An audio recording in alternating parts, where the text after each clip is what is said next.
Yeah, hi. Is this Middlebrow?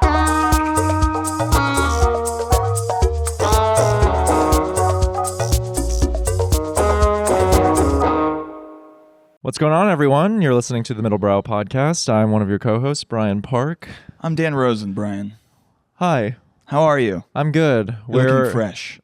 Thank you. I just got my first dermatological prescription. Okay. Yeah. I started... Everyone was saying, all the comments would be like, Brian's very ugly and his skin is bad and he is a perfect candidate for dermatological interventions. You'd be surprised. The moment I walked into my derm's office, she looked at me and she was like, all right, we're going to get you on some retinol. Yeah, that's her job. If you give if you're a hammer, everything's So I'm starting that ret. And then I typed that into ChatGPT. It's like Wegovy, Ozempic, wonder drug. It's basically, for your face, yeah. Yeah, it's everything. Everyone's just using it for everything. Yeah. Does it also cure addictions like Ozempic? We'll see. I literally just started. So if any of our listeners are on tretinoin or retinol or any kinds of stuff like that, leave a comment and say hello. Yeah, we could do it. You could do it together with Brian. Some podcasts have a book club. We have a retinol club. Yeah. Where you can just each track each other's changes. Before we introduce our guest, shout out to Happier Grocery for hosting us. Happier Apartment. Yeah. Watch on YouTube or don't watch on YouTube. Yeah. Wherever we you usually want you to watch on YouTube. For this episode, we'll tell you to not watch on YouTube. Yeah. Because I got prescribed the same thing as I got the retinol, but then I went outside and now my face is I look like strawberry shortcake, basically. I'm like, yeah. Yeah, but strawberry shortcake is adorable, and we all love strawberry shortcake. Yeah, one of life's small humiliations, Yes. What's up, Kate? What's up, Kate Wagner? You want to introduce yourself to our listeners? For sure. Hi, I'm Kate Wagner. I'm the architecture critic at The Nation. Before that, I was the architecture critic at The New Republic, and then before that, I was a columnist at The Baffler. I also created a blog about McMansions called McMansion Hell, which is now 10 years old. Whoa. Wow. Which is 100 years old in internet years. That's crazy. Yeah. So, yeah, that's who I am. I live in Chicago. I'm just visiting. And you're a tretinoin user. Yeah, not anymore. Not anymore, never again. Are you going to find something else? I'm just going to accept the inevitable slow creep of death instead, I think. I think a lot of people would love to get a little rouge on their cheeks. Remember a couple years ago when all those girls were trying to look like they were in anime and they would basically do this to their face every day? Right. But then you run the risk of having a Hagao face, and it's okay, this is just, the spectrum of, the spectrum of humiliation is wide if you're a woman, if you're a man, it's narrow. Asking for a friend, what is a Hagao face? No. For the people watching the YouTube. Well, welcome. Thanks for doing the pod, Kate. Thanks for having me. I know your work through your very popular blog, McMansion Hell, where you criticize McMansions. You roast them. Yeah, basically. How would you define a McMansion? Oh, yeah. This is a great question. I feel like... You're I'm sick of this fucking question. No, because I actually, the answer to this question has evolved considerably over the last 10 years. Because first I was okay, there are these quantifiable... criteria that I want to establish for a McMansion. It's got to be over XYZ square feet. It's got to have these architectural features. And then I kind of realized the longer I was working with them that it's not so much about the recognizable features, which of course there are. How they have the 2-story foyer. They have they use a bunch of different materials on the facade, so it kind of just looks like a patchwork quilt. They're designed basically by the owner with a custom builder. A lot of the ones on McMansion Hell are, but usually a McMansion is just an oversized single family house. Oh, so there's no architect. Yeah, really. No, there's no original architect of the McMansion. It's what we call vernacular architecture. So it's the architecture that kind of inherently develops along with different economic systems. And so for me, the McMansion is really a typology of house. So it's a type of building. And the way you can define a type of building is through, the floor plan is a big one, for example. And so for me, a McMansion is it's an oversized single family house, usually in the US, but now they're all over the world. It follows a certain interior logic, which is that it's about the sort of ostentatious display of wealth through large dramatic spaces, through, specification of different rooms. You have a gym, you have a bar, you have all these things. It's about interiorizing the social realm into the house. And that is really what distinguishes it from other houses. But yeah, you can say it's an oversized house, complicated architectural features, complex roofs. But it's obscenity. One when you see one. Yeah, okay. I'm not going to lie. When I first came across your blog, I was a hater of it. Yeah, that's fine. Because I grew up in Texas. Oh, I was born in San Antonio. Okay, so I'm born and raised in El Paso. Uh-huh. When I was 7, my parents moved to one of these McMansions. Oh my God, inside info. I don't know. Like you're just critiquing all these homes, and for You're me, coming after Brian. no, for me, I was just like, so what? You know, So true. My parents, like, they don't understand. They don't have the vernacular for design language. To them, it's like, we like this house and it brings us joy. That's the funny thing is that I wouldn't do this for 10 years if I didn't also like them. That's the funny thing. It's like I have a friend who lives in the Illinois suburb, the Chicago suburbs, which is like basically, you know how Oak Park is for Frank Lloyd Wright houses? Like Schaumburg, Illinois is basically the Oak Park of McMansion. Okay. And It's the Israel of McMansion. No, so like I love to go around and look at them because the thing about a McMansion is that it's an entirely new architectural development. Yeah. You know, like it originates basically in the real estate market in the 1980s. When you start to see the accumulation of assets becoming a more prevalent form of wealth generation than other types of capital. And so there was this drive basically to create these houses with so many different amenities, and each amenity added value to the house. And we wouldn't think this way about houses if that weren't the case economically, if the house did not become like the institution of wealth generation that it is now. Looking at your blog, I started to look at my own home, my childhood home, and through a different lens of like, yeah, a lot of this stuff doesn't make sense. Yes, there's the columns, but then sure, Greek statues inside, like why not? And then Yeah. like Rococo gold everywhere, and that's just what I grew up with. No, it's So fine. when I hear which critics, is native to El Paso and Korea. but that's the thing though. Like, how do you get Korean immigrants? No, but here's El Paso, my- Texas, the desert, and you're like, yeah, we're gonna go some kind of a stucco on the outside and Corinthian columns. Yeah, A lot of it doesn't make sense. No, it's not really about making sense though, because actually this is the point I was going to get to, which is that the McMansion really is an obsolete phenomenon. Because in a lot of ways now, if you look at new build houses, they're all white and gray and simple looking. Yeah. Because that market logic has really like reached such heights that like now the house has to be absolutely neutral so it has maximum resale value. Whereas like during the McMansion era, like the McMansion, a lot of young people are nostalgic for the McMansion era simply because those houses were a form of personal expression. Like if you wanted to have a Tuscan kitchen, for example, like you could do that. And people weren't thinking like, oh my God, if I have to sell my house, this is going to ruin the value. Right. Oh, this is how like every once in a while like Linkin Park videos will go viral and people are like, oh my God, this was music. Yeah, And exactly. you're like, no, if you were there at the time, No. Alien Ant Farm was not good. No. Like, but now you watch it like, you know, now the music video looks, you know, like a Wong Kar-wai movie relative to whatever we're getting now. And Yeah. the music actually has at least some personality and feeling relative to the mindless like pop slop we get now. Yeah, And so absolutely. maybe we'll have nostalgia for McMansions. I mean, it's also just like you have to think of the McMansion as an extension of postmodern architecture.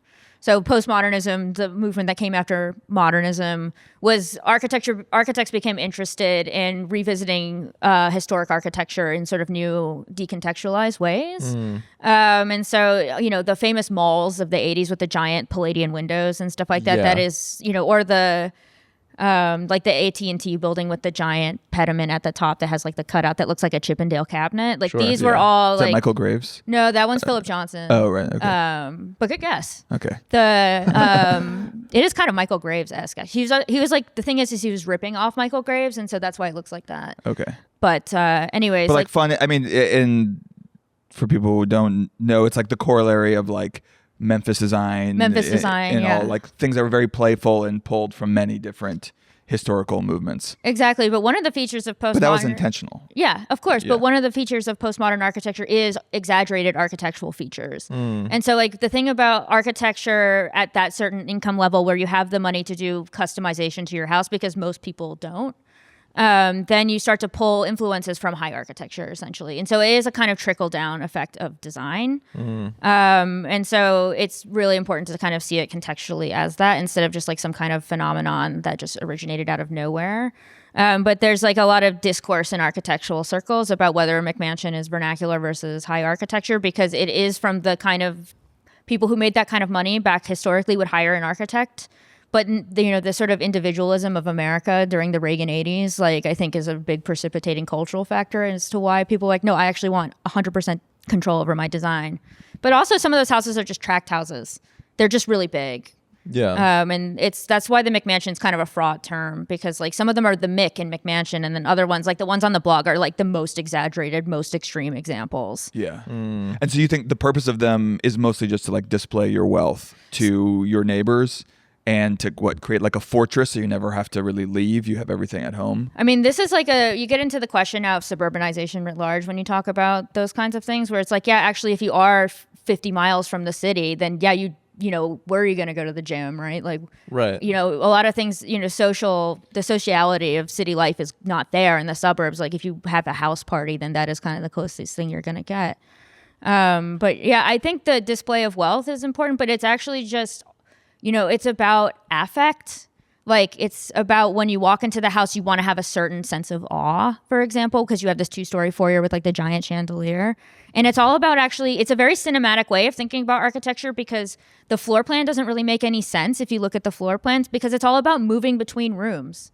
And so like you want to have a certain effect when you move from one room to the other. You want the kitchen to come at you like the kitchen on, you know, Emerald or whatever, where it's like a TV kitchen where there's no walls and everything is facing the like the living room. Yeah. And so it's all just about, there's a lot of theming involved in a lot of McMansions, the Tuscan kitchen, you know, you have like the beer garden murals. You're describing my childhood. That's so Not in funny. my home, but like my friends' homes in like Texas. Yeah. It's like, sure, Oil Tuscan money. kitchen. Why not? But my husband lives in my husband's parents live in a McMansion, though I can't call it that. Because it's So like, have you gone to your in-laws and been like, you know, There- your house is kind Do of they know? fucked up. no, theirs is like colonial revival, like fucking little house on the could curtains. prairie in there, you know, with the quilts and everything, and it's just like Oh my God. So do they go to your blog and they're like, wait, is this fucking play they about don't me? they don't think they're just like, yeah, that's not me, that has nothing to do with me. Yeah. Like these are people with bad taste. Yeah, exactly. And that's like kind of the fun of the blog, is that like, you know, there's a lot of, I have bad taste is the thing. Like, I don't think people realize that,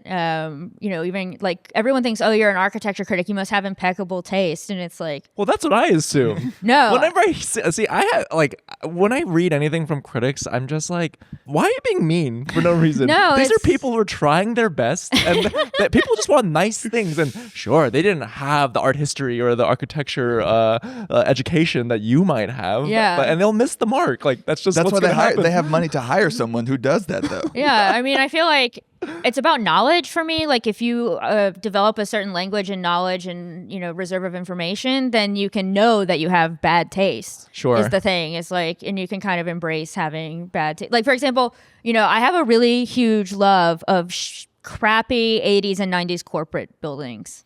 And these are not good buildings. I'm just going to be straight up with you. Like, you know, What are some famous examples of like a crappy 80s, 90s corporate building? it's hard. Like, I know a lot of examples from Chicago. I'm trying to Okay, think of sure. like a crappy one from New York. I mean, is it like the Trump buildings? That's Like- the Trump buildings are a little older than that. Okay. They're like from the early 80s. They're like kind of late modern. But I think the AT&T building, even though it's, you know, it's a famous building, is a little, back when it was built, it was on that side of the spectrum. Yeah. I think that in Chicago we have buildings by the architect Helmut Jahn, who was doing these like reflective glass mullions where, you know, the kind of distorted, slick looking glass that Yeah, is yeah. not Yeah. quite reflective.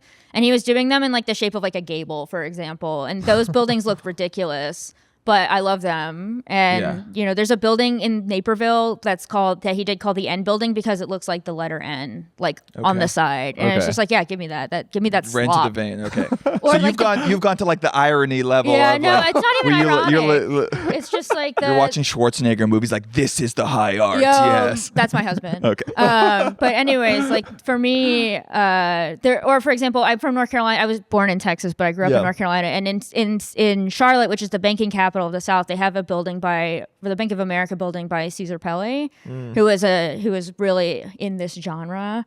And that building, it has like a crown of spikes, and but the bottom of it is, you know, it's very almost like the Empire State Building in terms of like the allocation of the windows, like the vertical lines, everything like that. And people hated that building for so long. They were like, that is an ugly building. And I was like, no, actually that's great. And you know what? Now everyone's like, we got to revisit the corporate architecture of the 90s. And I was like, when I said that 10 years ago, you Wow. called me a hack. So like maybe we should talk. But is that just the cycle thing? Because now like Y2K aesthetic is really in fashion. It's So like- is it just like, okay, we have to discover the things from 30 years ago and because we hate what we have now and it's boring, and they're like, oh, actually this thing was actually kind of cool and vibey and American Psycho kind of. It's kind of difficult because we're kind of in a place of total cultural stagnation, and that all we can seem to do is revivals. And so and so to me it's kind of funny to see I mean, obviously you're in a natural trend cycle where things from 30 years ago become fashionable. That always happens. Like there was a 70s revival in the 90s, for example, Right. And in the 80s they loved doing Art Deco. So they've always been a sort of cyclical, people's, like their parents die and then they look at their parents' stuff and they're like, they were kind of cooking.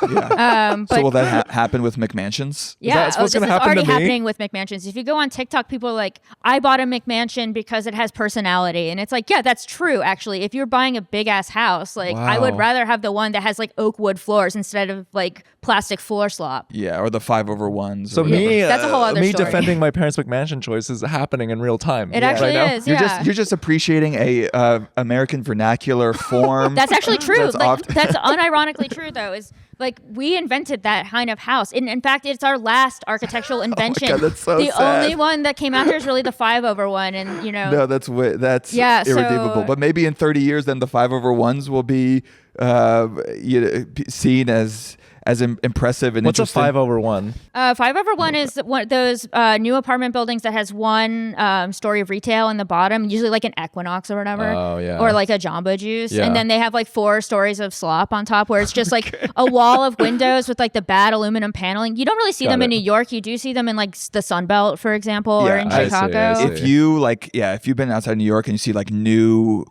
low-rise apartment development builds, like Yeah.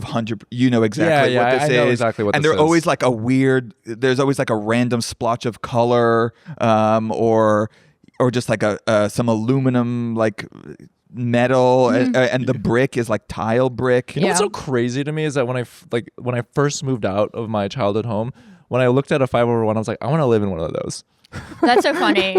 Maybe I'm just consistent. What was it like in my living? No, attraction but of what was it bad like taste. living there? Was it fun to live in the McMansion? Yeah, I loved it. it looks fun as hell. It was the best. I loved it. I was like, hell you- yeah, my house smogs your house. Like, this is awesome. Hell yeah. I love the columns, like Greek statues. Why not? You're This not is- constrained by good taste or propriety. Yeah, I It's was like Yeah. Donald free. Trump as a child. I'm That's like, so this funny. is incredible taste. Yeah. They're just really strange is the thing. Like the more you look at them architecturally, the more you're like, this is a really complex system. And it's also, it is though, like, that house actually does a lot with the floor plan, and the floor plans are really ornate. They often don't have load bearing walls because in the 70s we developed this sort of system of construction that involves trusses. Yeah. And so you didn't have to have load bearing walls. The distribution of the load was to the exterior walls. And so that basically enabled for the very first time in residential home construction the ability to have completely sweeping open floor plans. So like people were like inventing new ways of being dramatic basically with those floor plans, but people are always like,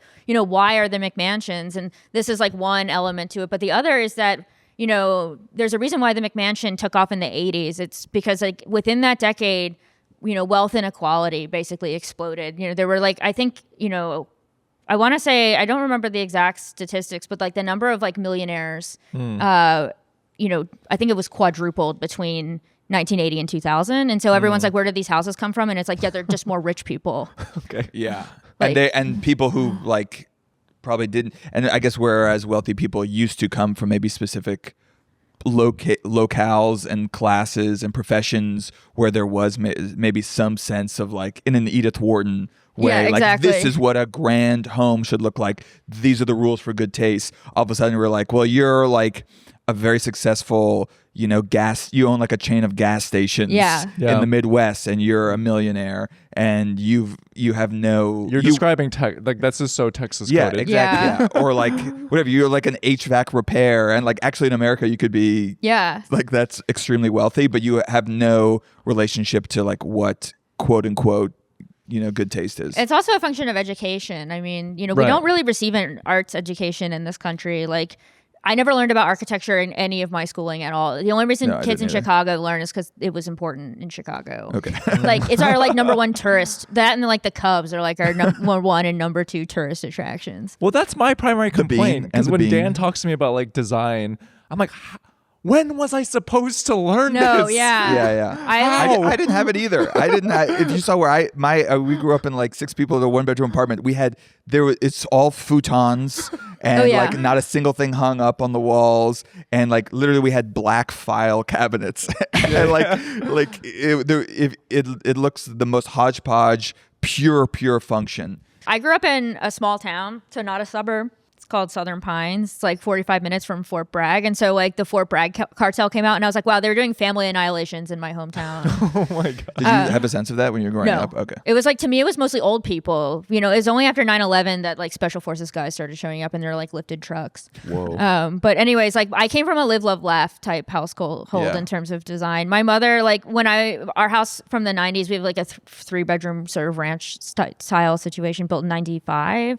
Like it was like all that ridiculous like wallpaper with like birds and baskets and stuff like Yes. that. The plaid. Yes. You know, it was tacky. But yeah, I think for me, I went to public school. Like I didn't Yeah. go to private school. Like I grew up in tobacco country basically. And so like my elementary school was called Sandhills Farm Life Elementary School, because you Whoa. still had to receive some degree of like like agricultural education before the area developed.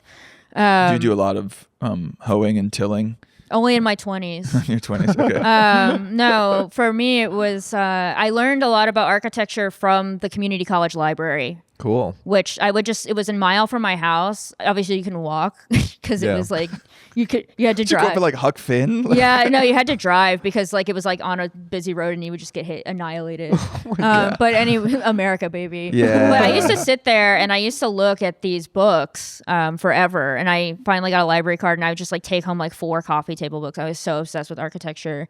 And there was this architecture critic, Charles Jenks, who was British, and he created these amazing family trees of architecture, and they were extremely elaborate and complex, and those were really formative in my understanding of architecture, because it grouped all these different architects that you would never know about unless you were in the know by like their movements and by their sort of styles and substyles. And so I've developed a kind of encyclopedic knowledge of architecture, like basically entirely self-taught, because I went to music school actually. You didn't study architecture at all? You just autodidact? Autodidact. Damn. You hear that, folks? You don't have to. You can hustle your way into being an architecture We're critic. autodidact. You don't have gang. to spend $400,000 on a 5-year architecture degree No. that will let you be paid less than a plumber. You've actually gone on the record on other podcasts and have said that being an architect sucks ass. Yeah, this is a really important point. No, it's interesting. So essentially what's happened to architecture since the development of AutoCAD especially, but also through the same economic components that we were talking about earlier,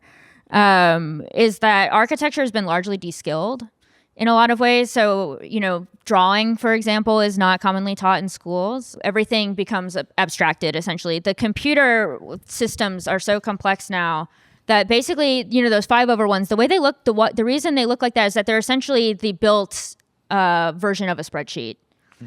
So all of the materials, the aluminum panels are like very, very, you can just plug and play. Whereas like if you wanted to add a curve to a building, then that takes like a huge amount of labor, because you have to think about the flashing for like the rain. There's a possibility you could get sued if like something leaks, then you have to add like additional construction drawings because it's more complex than just like slapping that stuff on there.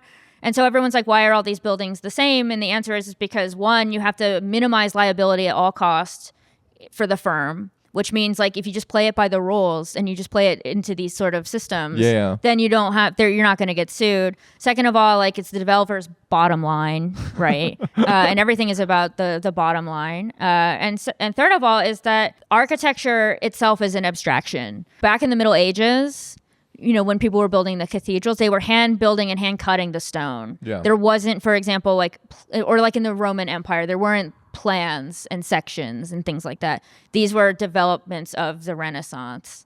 And so what happened was, when you take a building plan that is already an abstraction from the actual act of building the building, you're coordinating the labor instead of doing the labor. And so essentially the computer is another layer on top of that, because it's, because you are so disconnected from the material, you don't touch the material, you're just in Revit, you're just in AutoCAD, you're just doing this, you're dragging and dropping. It sounds like you're playing a video game. Exactly. Basically. You don't have any sense of what the materiality of the building or like how the components come together because everything is sort of prefabricated. Or the sense of place too. Or the sense of place. It's just, you just plop that building down it looks on a... exactly the same in, Yeah. North Carolina, in Texas, in Atlanta. Exactly. And so getting an architecture degree now, usually in a lot of the state schools, for example, it's just a technical program to learn these programs. It's not... And a lot of architects are very upset because, they went to school because they wanted to make a better world a lot of the time. They were like, yeah, I think design can solve problems. Like, I want to make something beautiful. I want to do the best with what I have, something innovative with like a small budget. And it's like they just get into these firms. And they're not all corporate firms, because a lot of the corporate firms like Gensler, Perkins and Will, like they actually do good work because they have specified teams for specific things. Yeah. So like they have small teams that work in coordination with each other, and that's a very different labor arrangement than like some of these offices that just do like work for developers, where it's just like a bunch of people on a computer all day. Yeah. And they like Which could be anyone. It Yeah, could be- exactly. They yeah. make zero money. They need zero skills. Like the skills they need are so much smaller than the skills that you learn in architecture school, which is the cost of which is ballooned. And so it's just a kind of race to the bottom type situation where like soon there won't be really a need for architects. Yeah. They'll just be Great. structural engineers, fire engineers, HVAC Damn. guys, and like spreadsheet junkies. It sounds like medicine. Really? Basically. Oh, Like that's the not medical good. industry. Yeah, I mean, I think a lot of medical students go in with like good intentions and wanting to help people, but the reality is that like you're just doing a lot of paperwork and interfacing It's- with like insurance companies More and more, yeah. You have You have nurse to- practitioners and Yeah. physician's assistants like doing your job for you. Or you're spending like all your time with your patient just like actually on the computer logging. No, now it's AI. Like I went to the doctor recently to get my vaccine. Yeah. And like the doctor's just talking into AI, and I was just like, it's over. It's like, I could do this. I'm dying on this table from getting. Yeah. And that's why they gave you retinol. They give you an allergic reaction. 'cause Yeah. That was actually Claude. And then the doctor doesn't have liability. I totally kind of believe it's Claude. yeah. For sure. Yeah. So wait, so is this like Frankenstein, McMansion, uniquely American? Like, are there other versions of this in the world? Yeah, there are actually, but it was invented in America. Anywhere yeah. there's like significant oil or wealth inequality, they have McMansions. Okay. Like if you look at British McMansions, they are like so tame because they have their own like posh history that they're trying to recreate. Okay. But like if you I went to Oman recently, Whoa. and they have insane McMansions in Oman. They're what, like what do the McMansions look like there? it's funny because like they kind of like take like a like Middle Eastern inflection. So they'll have like an onion dome on like or not an onion dome. They'll have like an OG arch, for example, like Persian architecture type situation. Okay. But like McMansionized, like what we do with Greek columns, they do with like tiling, for Yeah. example. Just exploded to a ridiculous proportion. Yeah, and they look amazing. I have Yeah. I have photos. They're really charming actually because they are so imaginative. I also went to Serbia. I went throughout Serbia like a couple years ago on a bus to get to Belgrade from Ljubljana, and man, they have some crazy McMansions over there too. And it's very like it's even more sort of ad hoc in Yeah, the way that yeah. they build them because the European building system doesn't use wood. So the reason why we can have these kind of big vacuous houses is because we use timber framing. Whereas like if you wanted to recreate that with European building systems, which are mostly masonry, it's much more difficult and much more expensive. So the houses themselves are smaller and they have to find ways of using those materials to create the same effect. And so the results are really fascinating. So it's an artisanal McMansion, actually. It's much more handmade. I and think it's a thoughtful. variation. It's just they all take on their own personalities in different countries. And Yeah. Is it fair to say that like in countries that like got very wealthy and didn't have a long history, like the US, like the Gulf nations, Yeah. and had no, unlike the UK or France or maybe like had no history really to draw from, the McMansion can thrive, or these kind of grotesque, like new, almost like out of time forms of architecture thrive because there's nothing to look back upon? Yeah, I think that's in part true. Though I think Dubai is an interesting alternative to the McMansion, because I feel like Dubai is like an urbanized version of the same idea. It's like all about like big glass towers and about luxury shopping malls. It's really like a new development of luxury type thinking and living for the 21st century. And that makes it really interesting. It's all, everything is air conditioning. Like you have like your own sort of private, you can't say the S word, but there's an underclass that that's very affordable, that serves like the kind of expats and oil people who live in Dubai. And of course, like, there's Dubai chocolate Labubu or whatever, that Sure. it creates its own signifiers that are like exported to the rest of the world instead of them necessarily coming from the U.S. Labubu is Chinese, but like the Dubai chocolate, the like resort aesthetic that is so popular with influencers, the use of gilded surfaces. Right. These are all sort of they're inventing new ways of wealth inequality over there that they're now exploiting over here. Whereas like here, I think that this sort of, in fashion, it changes like with quite a bit of frequency, this sort of quiet luxury thing. But with architecture, it's a much slower situation. And actually, luxury architecture in the U.S. has stalled aesthetically in a major way. And so now all the innovation is happening over there. Great. We've passed even that America has lost to the Middle East. We used to make the most grotesque forms of inequality. Of inequality and luxury. And now even that, we can't even do that anymore. No, we don't even do McMansions are bespoke compared to like what's coming out now. Well, it's like how Japan, they took prep and jeans and they did it better than U.S. And even our horrible forms of design and art now we've lost to bigger and better. We're basically Britain, essentially. You mean just like we're a rump state with just living off of our past cultural patrimony that people come and consume? Yeah. Yeah. That's also good. soon to be economically irrelevant in a way. Yeah.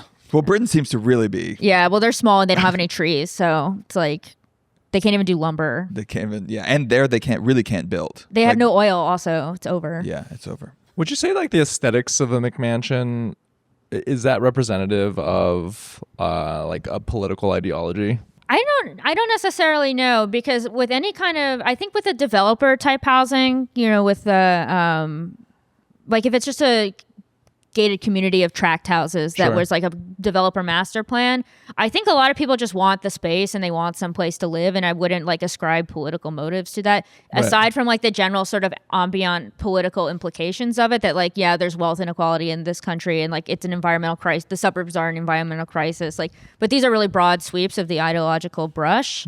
Whereas like I feel with the really highly customized ones, it's like why are they, why they're in Utah, why they're in Florida. Yeah, exactly. It's because it is a kind of castle doctrine, but it's also, I think for a lot of reasons, it is about power and about a certain kind of power.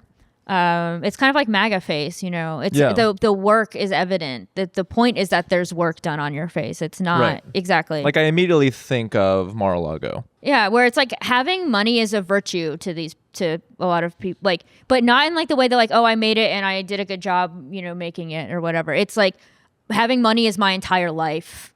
And I think it makes me better than other people. And I think that like the purpose of living is like some form of financial domination over the world. And I think those are problematic views. Is there an architectural equivalent to the left then?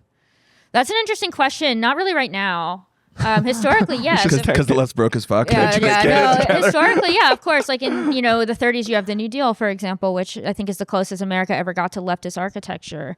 In the 70s, you had late modernism, which was you were exploring, alternative ways of living, like biospheres. And I think it's the queer polyamorous Oakland squat art commune. I mean, I think for the last decade, 2 decades, actually really since the 90s, architects have been very focused on technological fetishism. Wait, can you elaborate? Yeah, because there's, if you looked at like something like Thomas Heatherwick or Bjarke Engels, they really talk, for example, like startup guys. And they have these kind of like terrible tech guy pitches where it's like, the reason architecture is bad is because it's boring. And if you just make it interesting, all of the world's problems will go away. And it's like, that's insane. They talk like Adam Newman or something. Yeah, exactly. But it's also about like with the development of the software that made, Frank Gehry, for example, possible. There was like just this sort of belief in computer world. So like every time the tech industry came out with something, architects would be like, this is revolutionizing architecture. And it's like, no, it's not. Or like AutoCAD, it's like a good and bad thing. It's bad because like you can do more projects at once. And so everyone's overworked and like it drives down everyone's pay because you don't need to know that much and you can't argue for like your relevance in the firm. But on the other hand, like, it's impossible to imagine doing construction drawings by hand. And so it's a land of contrast. But there's like this idea, this kind of revival of technological utopianism from the 70s. But in a way that's just like, we could have green new, like, what if we put trees on buildings? Yeah, that does seem to be the one move over and over. Yeah, exactly. It's that kind of thing. It's this kind of like lazy hanging gardens of Babylon. Yeah, pseudo utopian think, or like robotics is another one. Smart cities all of these kind of developments are really uninteresting. I keep thinking about Megalopolis, like the end, Yeah. the like visionary, city of the future, Right. and it just like That is literally what architects have been thinking and doing since like 1995. Well, now like high architecture is moving in a different direction, which I think is interesting finally, which is that there's these sort of emergent movements about adaptive reuse of existing things. Like it's not just preservation, which is like kind of always been a little bit conservative. It's more like how do we reckon with the legacy of modernism? So like we have all these materials, concrete, steel, that, are reaching the sort of end of their lifetimes. Oh, like How do shipping we, containers. Exactly. Yeah. Yeah, that was another 2008ism to me. But like, oh yeah. my god, if I see I can't see a shipping container park Shipping or container food hall in food Brooklyn. hall, you're just like, no, these are just No, the well, worst. that was kind of like ham-fisted because like they're not actually good for inhabiting. It's like you got to find some. It would be just better if they just recycled the metal and like used it as cladding or something. Yeah, and just to force someone to work in like something that was probably used to, I don't know, like import Slavic sex workers, and now they're just like stuck in this tomb selling matcha donuts. Yeah, no, I feel like it's more for like what we do with the materials we already have. And so like finding new ways of reusing them or rehabilitating them. And I think that is really interesting. I think there's also like this idea that we should have a moratorium on new construction and refocus architecture's efforts toward like adaptation, which I think is a really provocative idea. And it's the first provocative idea architecture has had in like 20 years. Which is like, yeah, what if we didn't build anything new anymore? What if we committed ourselves to, maintaining what we have and adapting it for like, the coming era of climate change? That to me is very poetic. I mean, it's another way of loving architecture, whereas like a lot of new building, like the Bjarke Ingels stuff, like the Thomas Heatherwick stuff, and they're just like the two most annoying examples. It is still about dominating the landscape, and making like a stylistic display. And I think architecture deserves something a little more sensitive than that. But how does that work with, I mean, there is a severe housing shortage in many cities, and so preserving cities in amber, like whatever London has done already, wouldn't that just... I wouldn't think of it that way because the idea is to take the existing building envelope and you can add density within a building envelope, for example. Like in Chicago, you can take a single family house and make a 3-flat out of it. Whereas like rich people now do the opposite where they take a 3-flat and like make a single family house. And a lot of this thinking comes from Europe where they have a lot of leftover buildings from modernism. And they're like basically demolishing them to build like luxury housing. And it's like, no, those were perfectly good buildings that you could have rehabilitated. And now you created like all this problems with embodied carbon by blowing it up. It's like, okay, now that carbon was useless that you took out of the ground. And now you get to take more out of the ground and things like that. But isn't the whole point of America like never seeing your neighbors and just like living with your, atomized two people family? And I mean, obviously. If you do see your neighbor, you have to shoot them in the face. Yeah, for sure. So now we're it's going like to my create parents density? have guns and it's just like, dude, why? It's like, what? We literally live on the quietest street. I think it's just libidinal. It like has nothing to do with reality. Yeah. You could turn on them. Who knows? Yeah. Yeah, they no. My dad has a cabin in New Mexico and he had a gun, and I was like, okay, it makes sense. They Like, have coyotes over there. yeah, like you're in the middle of nowhere and the cabin got broken into and the only thing they stole was the gun. Yeah, there's like an action movie side plot that was going on while you guys weren't home. Totally, 100%. Just two escaped prisoners. Yeah, like Came. Ryan Gosling was in there. Or it's like a drug mule on the run. He's Yeah. like, fuck. Or who's the guy who was in like not Ryan Gosling, but the other guy who was in like The Running Man, who's like always in. Glenn Powell. Yeah, he was in there. Powell. God, that movie sucked ass. I saw It that on was a so- plane. Running Man. You might did have see been. that? No, I did not It's see just that. a play. It's like I like Edgar Wright, and I was like, okay, maybe there'll be something here. And it was not fun. And Have it you was seen the TV. original? No, I feel like the original is probably more fun. The original is also a bad movie. It's like Arnold Schwarzenegger's in it, but it is a charmingly bad movie, whereas this one was just bad. It was just so clearly a book from the 80s, and the dystopia imagined in the 80s, which is all about like television, is just very different than what's going on in the dystopia we have now, which is like surveillance capitalism, AI. And so it's just like this movie feels like from another time. Yeah, imagine, TV not even important. Who's watching it? If you ever like turn on like cable TV, for example, like at your parents' house or whatever, there's like a whole you turn on ABC and they're like, yeah, next on The Ghost Wife, and it's like, who is watching this? Yes. Ridiculousness, episode 9062. That's what MTV God. is. There's no more MTV. It's over. It's over? Yeah. I thought it's literally, one time I looked at what was on, it was literally back-to-back episodes of Ridiculousness. It sucks that we stopped producing culture during the era of ridiculousness. It's Yeah, like we that's when didn't even get anything. It's like culture stopped at like what, 2010 in Yeah. like with like the National in Brooklyn or whatever. Yeah, this is what we get forever. Just We've literally had Taylor Swift and the Kardashians for 20 years. Yeah, it's That's like true. bedroom pop music with like dreamy vocals. I looked at, like, do you remember Spotify? When they released like their biggest artists of 2025, and it's like all these artists were the biggest artists when I was in college. Yeah. Like how what is going on here? How Yeah. have we not produced anything new? and it's somehow not in like a Madonna way. You know No. what I'm saying? Although she's coming back with a new album. Well, but I bet it's great. I bet it's great too. Because remember when she came back and did "Hung Up" like Yeah. in 2008, and that was like the best song. That's the best song. Well, this is that was Confessions of a Dance Floor. This is a Confessions of a Dance Floor too. So Is she really she's calling the it sequel. too? She's really calling it too. It really no Sequel culture. sequel Right. culture. Like the mov- Strokes are coming back now. The Strokes are coming back, and they're not doing new things. They're just like, all right, we're just gonna go back to Let's do just what do we it. did in 2002. We should just bring back Dan Deacon and throw concerts He used at to McCarran live in the Pool. building I lived in Baltimore. Like we lived in there at the same Yeah. time. He was he was a cool guy. He seems like a cool guy. He was just really nice. He was I would just a predict that normal- you met your husband at a Dan Deacon concert. Yeah, it wasn't Dan Deacon, but it was. They had this series of shows. They still have it. It's a festival called High Zero in Baltimore, which is like experimental music. And we met in the DSA, obviously. Okay, Yeah. sure. This yeah. was 20. This was Sure. 2016, 2017. So yeah, that's how you met back then. Yeah, It's like you had Bernie Sanders, like responsible for his own baby boom at this Yeah. point. No, none of the people at the DSA are breeding. Yeah, no, I'm not either. So There's no baby boom. there's just like Cat- there's cat anxious ownership. dog, Yeah. anxious dog. Yeah, Boom. extreme cat ownership and Like some like half-bred dog that like has to take Prozac, you know. yeah. You mentioned that you and your husband bonded over your shared love of modern opera. Yeah. So when Timothée Chalamet came out and was dragged through the mud, I thought that was so funny because I felt his statement to be sympathetic. It was like, yeah, I actually don't want movies to go the way of like opera, which is like does feel like a museum in a way.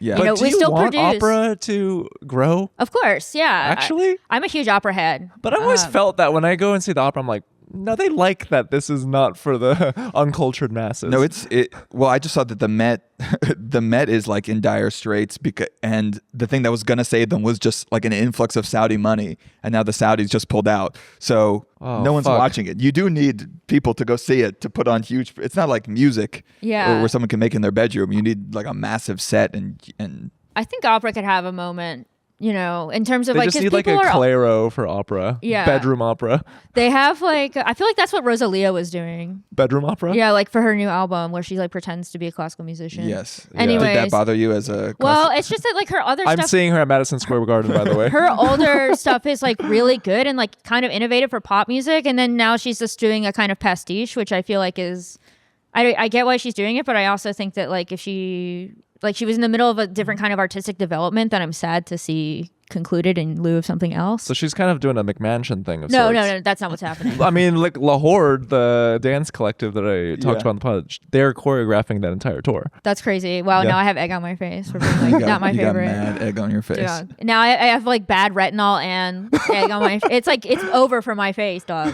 No, I do think in order for opera to maybe have a moment, they'd have to like give a crumb. They have to give like a little crumb to the to the masses with like a melody. I mean, did you see though that like Tristan and Isolde sold out like every single night because Yeah. like one because of the Chalamet uproar and two because like there was like just kind of like talk. It was chic to go to that. Everyone I know went and they don't even like opera. They were just like, oh yeah, this girl Lisa Davidson, she's singing. She's like 6'2" and she's singing. I think people also like dressing up and feeling elegant. Yeah. You do go there and you see like people who would normally never wear, you know, their Issey Miyake suit or whatever, Yeah. or their tuxedo, and they're like having a fun little night and they're taking photos. Yeah, And like, I'm going to the opera. But I think opera is, you know, opera suffers from the same thing that a lot of things suffer, which is a seeming like incapable. People are seemingly incapable of feeling discomfort And bored. and bored. And well, I don't think opera is boring. Or- but some of them are boring, Sorry. but not all of them. But yeah, it's like it's the inability, and the inability to sit still for 3 hours. Yeah. To the inability to feel real discomfort. Because opera, the stories are a little bit ridiculous. Like I don't like, for example, I'm not a big Italian opera head. It's like, oh yeah, how many wronged women are we gonna do? And like they're vengeful men. But like I'm a huge Wagner head. It's not because of my last name. And so like I love Wagner. Because you're a Nietzschean and you. No, you're a will to power. I'm a Hegelian, and I think he was like. I think Wagner in some ways was like a crypto-Hegelian in practice and in spite of himself. He was like, oh, it's all about Schopenhauer or whatever. We don't need to get into this. Yeah, I was anyway, like, you're saying things that no, don't even worry about this. Anyways, what like, I know okay. Hegel's a philosopher. Like, what does that mean to be Hegelian? Yeah, who knows? No, it's like, no, I mean, if you're thinking like, for example, about the ring cycle, which is, my favorite thing in the whole world, basically. I just know it because it was in Nymphomaniac. Yeah, and it's a great use of Nymphomaniac, actually. Yeah. Wait, what's the ring cycle? The ring cycle is a cycle of 4 operas by Wagner that like takes Norse legends and turns them into this like 17-hour epic. And there's 4 operas like Das Rheingold, Die Valkyrie, Siegfried, and Götterdämmerung. Like Wagner himself, this wasn't the first one, but in Wagner's opera, he did away with the idea of like these strict routine compositional forms. Like you have like an aria, then you have a recitative, and then you have an aria, and then you have a recitative. Like he did away with that. He was just like, what if we did it now we would say, what if we did it like television, where it's just like one thing all the way through, and developing something like the leitmotif, for example, which is a way of characters communicating or the music communicating something to the audience that you don't have to do through speech. And that was completely revolutionary, this idea that like there could be these repetitive things that were like identities of these characters. But the story is really brutal. It really is. Like, wait, are there any joyous? I don't think I've seen a single opera where there is joy. There's and joy. It's in Die Valkyrie, and it's when it's. You didn't think you were going to be talking to us about opera today? Oh my God, no! Like, can you enjoy any contemporary media that isn't either A, camp, or like, because anything that's trying to be good, yeah, I feel like if this it's is a great way to change the subject. No, by but the way, if it's because like, I'm drowning here. No, because No, if you're it's like doing great. processed through your mind, all these stories that originate from opera are like, that's the OG source. That's the source material. So can you appreciate anything? Are you just like, this is so fucking like? I love everything. This isn't just a derivative of a derivative No, of well, derivative. the thing is that like at the ring cycle, it's completely syncretic. The like, author of McMansion Hell says they love everything. No, actually, this is what I was talking to somebody about this the other day. I said, like, if you want to be a critic, you have to have receptiveness in your heart. Like, if you want to be a writer, you have to have receptiveness in your heart, because it's not actually about dominating the subject matter, because that's what academics do. Oh, have you read any Andrea Long-True reviews? Oh, yeah, I have. But like, they always get her to do like a hatchet job on something that deserves it. Yeah, I just feel like she's a critic, but it's just like, yes, here is like a liberal saint, and you have to like destroy them, butcher them alive on That's TV also tonight. a very 2010s way of writing, I feel like. Yes, it's very Tumblr. But everyone loves a good hatchet job where it's like, yeah, here's the thing that everyone knows sucks, and someone gets to be like, yeah, that sucks. Yeah, That's true. But no, I think that like, you have to, there are lots of contradictions in aesthetic production. There are things that are, good and bad. There are reasons why things come into the world, and understanding those reasons, I think, adds depth to I think being a critic is about observing your surroundings. It's about observing everyday life. It's about being receptive to new information and new perspectives. It's very possible to learn to enjoy things, for example. Like, you have to a little bit play devil's advocate when you do criticism. Otherwise, you're just kind of a bore, or you're boorish. Like, you have to see like where something comes from in like the long lineage of things, for example. Right. Or you have to try and understand the perspective of people who like it, even if you don't agree, because then you're taking it seriously.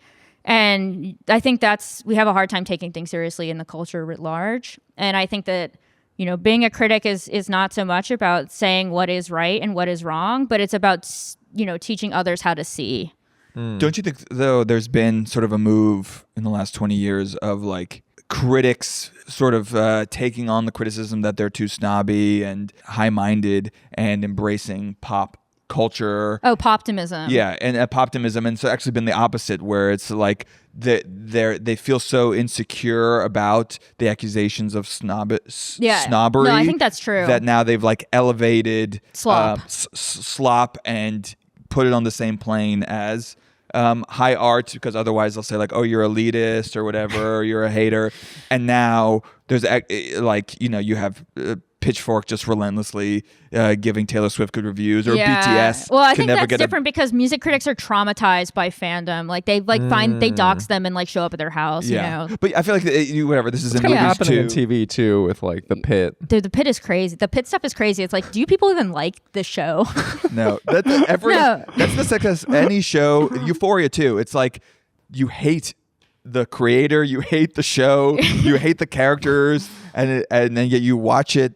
I don't know. I think this is a sign of success of any art form is actually you end up hating the creator deeply. No, I feel like it's a feeling of entitlement to the artistic production that is completely unwarranted. Like it's actually not your job to make the show. Like that, no one is obligated to you. You know, no one has any obligation to you. But now there's a feedback loop between like all the new Star Wars, or you could just feel the anxiety of the creators feeling the fans' wrath, and it makes the art worse. Yeah, because like, what do they know? No offense, like no, they're wrong. Yeah, they're well. It's also just like, did you go to school to make a film? No, but I feel like for me, it's like I'm so fortunate to be an architecture critic. Yeah, because my general feeling is that most people have a decent understanding of what architecture works and what doesn't, what in architecture works and what doesn't. I really feel this way. Like if you go out on a walk with like my mom and you show her like a series of buildings, she'll really, like, not to be like a Platonist where it's like, yeah, there's a Platonic ideal that people can like recognize outright. But like people do know when something isn't working. They may not have like the language to articulate it. Right. But they definitely know. Like, I think that's part of why McMansion Hell is like so popular. I mean, it's also just like animosity towards rich people. But I feel like, I have like actually a great amount of faith in the general public. Which is different than from like the poptimism. Because like it's like, yeah, I'm from the general public, you know, like my parents didn't go to Harvard. My mom's a preschool teacher. Yeah, you know, I feel like for me, there's no like such thing as like a separate public that like you have to have a noble savage view of, for example. I feel like for me, criticism is more, I don't know, it's about showing people how to read the built environment so they can do it themselves, not about me telling them whether their taste is bad, if that makes sense.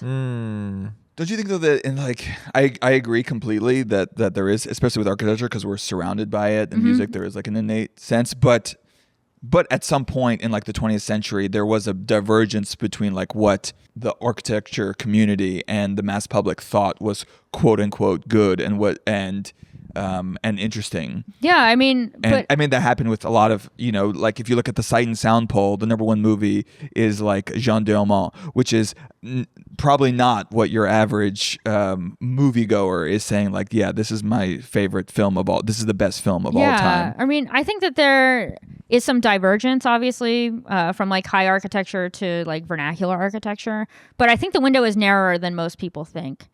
For example, like you wouldn't have a lot of high architecture without the systems of building that vernacular architecture pioneered. Like this inflection point happened not in the 20th century, it happened in the 19th century with the development of mass production.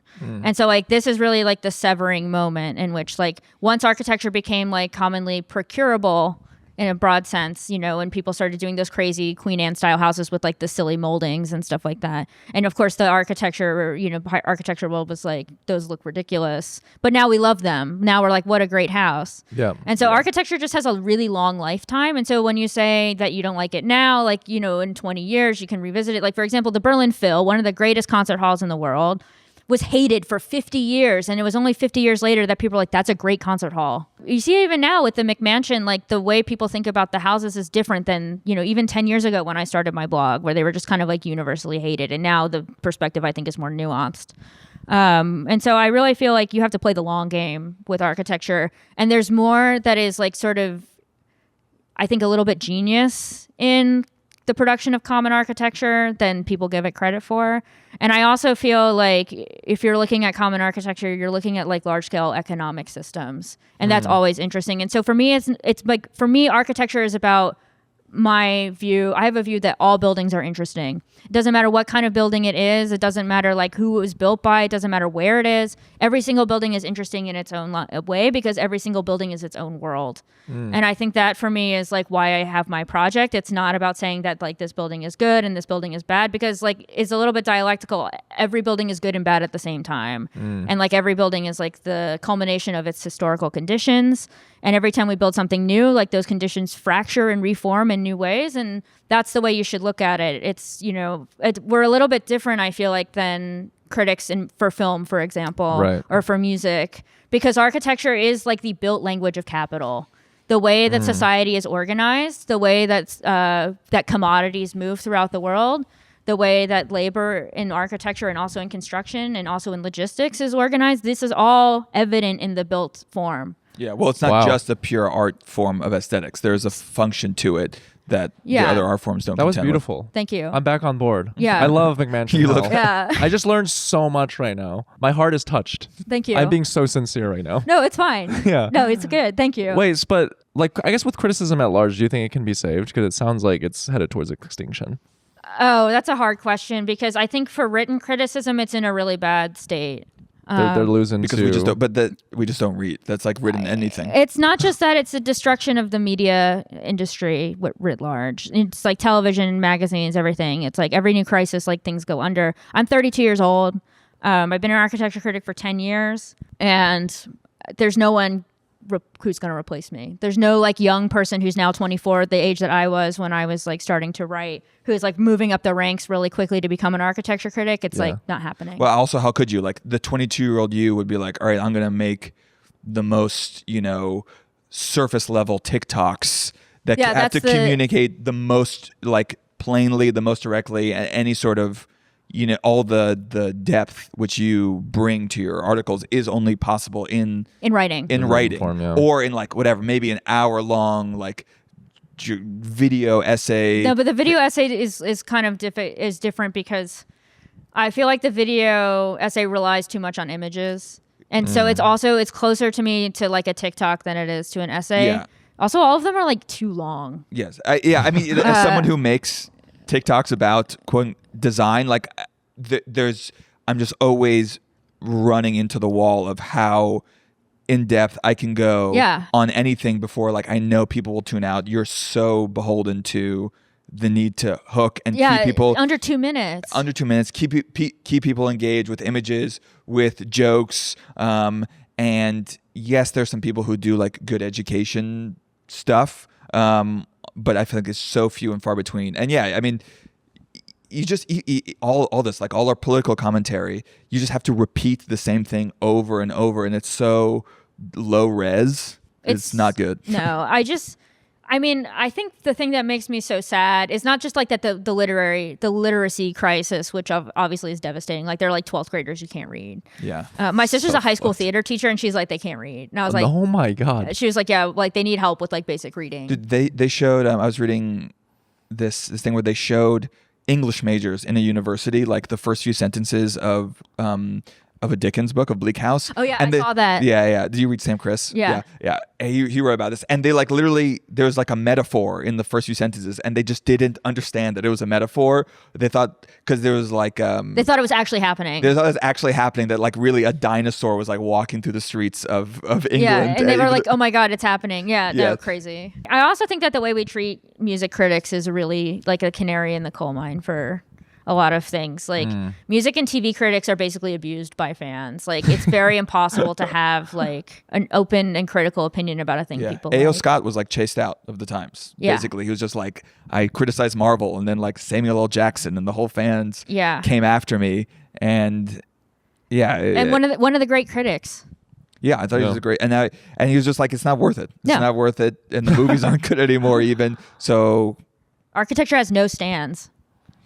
yeah, We're Mark safe from stands. that's true. There are no although they do have haters. Like Tucker Carlson has made. Oh, the Trad Guys is another thing. Yeah. Why has architecture become such a symbol for them about like Well, the degradation of. The trad guys are really interesting because that movement, like the sort of politicized conservative movement in architecture, is from the 80s, just like Donald Trump. And like the part of the postmodern movement, like there were these postmodernists who were like a little bit more forward thinking, who were interested in vernacular architecture and like what that teaches high architecture, which is like a kind of pop to like a sort of populism type situation. Yeah. But then there were like the guys at like the University of Notre Dame who were like, we need to return to tradition, and like we need to build in the traditional style. Like we've lost the plot. We need to just go do Georgian houses forever. And these were the two sort of simultaneous movements in postmodernism, and the other one sort of died out. Honestly, I like that movement is very clear to my heart. It's like very, very dear to my heart, because I feel like my perspective on architecture really does come from a lot of that, plus like Karl Marx or whatever.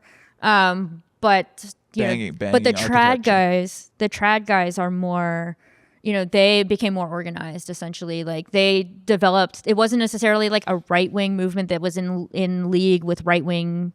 Like they were into King Charles was into it when he was Prince Charles, and that was like kind of like the political, like that was as political as it got. But like throughout the 2000s, these kinds of figures basically moved their way up through the halls of like conservative rage bait power. Yeah. And now they are like at the highest level of architectural embeddedness. They like are on all the commissions for fine arts, Commission of Fine Arts. They're in like the National Trust in like, Trump's America. And so like whatever Trump wants to do that's like insipid to the White House or like the Arch or whatever, like he just gets carte blanche because this is like a very long organized power building project. But obviously it's a lot of it is racist. It's like white European architecture is like supreme, like the best buildings, Jewish modernism came to like Tucker Carlson's like it degrades the soul. It's like that's what Nazis were saying in like the 30s about modernism. But like the fascists in Italy in the 30s, they had at least like